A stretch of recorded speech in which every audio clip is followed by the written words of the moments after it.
सब लोग ध्यान से देखोगे तो ये रूट है, जब भी किसी के ऊपर रूट होता है तो उसकी पावर होती है 1/2। तो ये हो गई 3 की पावर 1/2 और उसके ऊपर कौन है x, यहाँ सामने कौन है 3 की पावर 7।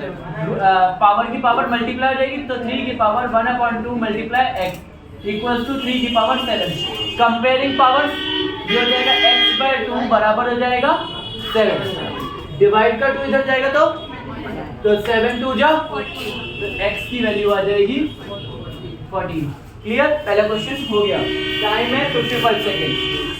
क्वेश्चन नंबर 2 125 जो होता है वो होता है सॉल्व करोगे तो 5 × 5 × 5 एलसीएम करो तो यही निकला होगा। फिर 2 लिखा 27 होता है 3 × 3 × 3 पेयर बना तो यहाँ पे आ गया 5√5, यहाँ पे आ गया 3 2 जा 6√3 और जब इसको ऐड करोगे तो ये माइनस का 5√5 और ये माइनस करोगे तो √3। 5√5 में से 5√5 पूरा का पूरा क्या हो गया कैंसिल। 6 बार में से 1 बार गया तो कितनी बार बचा 5 बार √3 आंसर। क्वेश्चन नंबर 2 हो गया। Find the value of p, x और y ये है तो p x की जगह हमने पुट किया बच्चों 2 और 3 p और y की वैल्यू की जगह हमने पुट किया 3 इक्वल्स टू कितना आ गया 40। 5 2 जा 10, यहाँ पे यार 10 3 3 जा 9 बराबर 40 प्लस का 10 इधर गया तो कुछ लोग 19p लिख देंगे क्योंकि p को 9 में जोड़ देंगे, जबकि 9p बराबर 40 माइनस 10 तो ये कितना आ गया बच्चों 30 और p की वैल्यू आ गई 30 बाय में 9t तो ये 10 बाय में 3। क्वेश्चन नंबर 3 भी हो गया।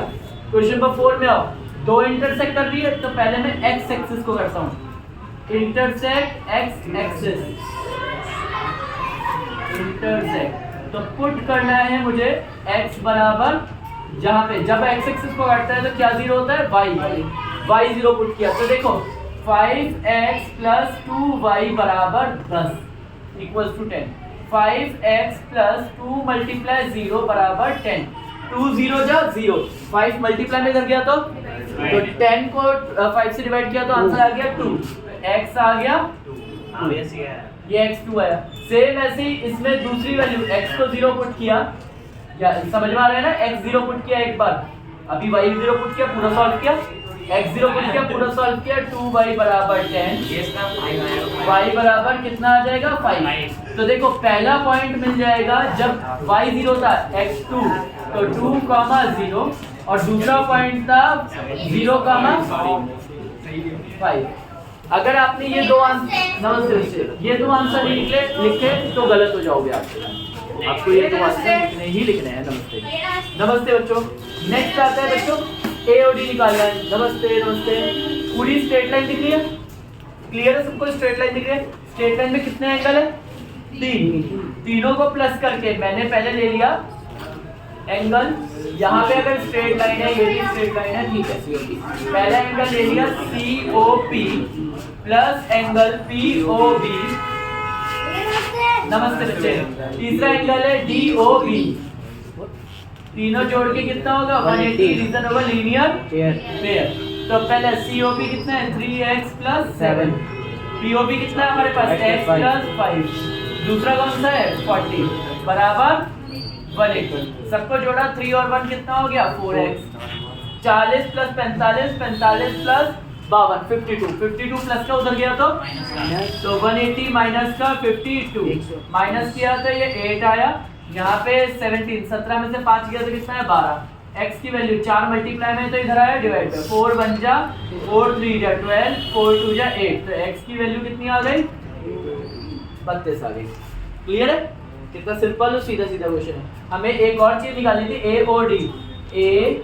O D ये वाला निकालना है। देखो ये 40 है तो ये कितना निकल जाएगा 140 लीनियर पेयर से। तो मैं निकाल के दिखा रहा हूँ, आप लोग निकाल लोगे क्योंकि स्ट्रेट लाइन इस साइड के दोनों एंगल प्लस करके 180 होगा, प्लस का 40 उधर गया तो माइनस का तो 140 बच जाएगा।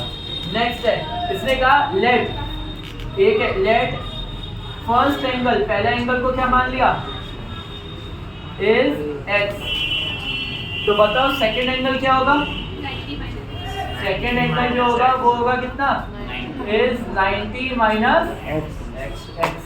ये तो सेम है, सेम का सेम है, बस ये याद रखना 4 टाइम्स बोला है। एक एंगल 4 गुना है सेकंड वाले से। जो पहला एंगल है देखो, फर्स्ट एंगल जो है वो 4 गुना है सेकंड वाले से। क्यों लिख रहे हैं, छोड़ दे, लिखे जा रहा है।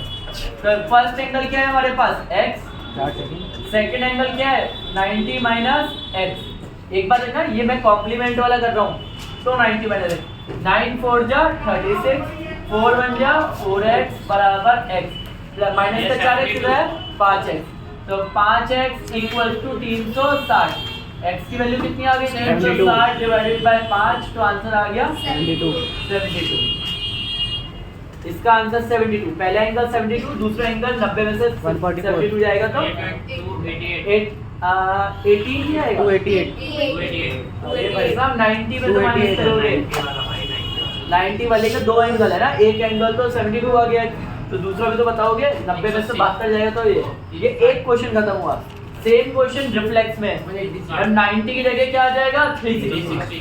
तो यहाँ पे सेम कंडीशन, सेम यहाँ 90 की जगह क्या बनेगा 360। पूरा क्वेश्चन सॉल्व होगा, फिर यहाँ 90 की जगह 360 डलेगा। समझ में आ रहा है, ये परसों भी था, याद आ रहा है, ये परसों था नहीं था, हाँ। और अब तीसरी, मैं कह रहा हूँ फाइनल पेपर में भी होगा, तो भी तुम अपने पैर पे अपने आप को लाड़ी मारोगे जो प्रैक्टिस नहीं करेगा घर पे जाके। नेक्स्ट है सप्लीमेंट। सप्लीमेंट में 90 की जगह क्या होगा 180, यहाँ पे भी और यहाँ पे भी, तो मल्टीप्लाई करके सॉल्व करके आंसर आएगा। लास्ट आता है इक्विलेटरल ट्रायंगल का area. Area of equilateral triangle is equal to √3/4 a²। Direct formula होता है, तुम जाओ हीरोन से निकालो, देखो आंसर क्या आने वाला है। √3/4 साइड क्या दे रखी है हमें 4 का स्क्वायर, तो √3/4 इंटू 16, 4 का स्क्वायर 16 होता है, 4 बन जाए 4, आंसर आ गया 4√3 सेंटीमीटर स्क्वायर। खत्म, क्वेश्चन खत्म। आरब बंद कर, आरब ये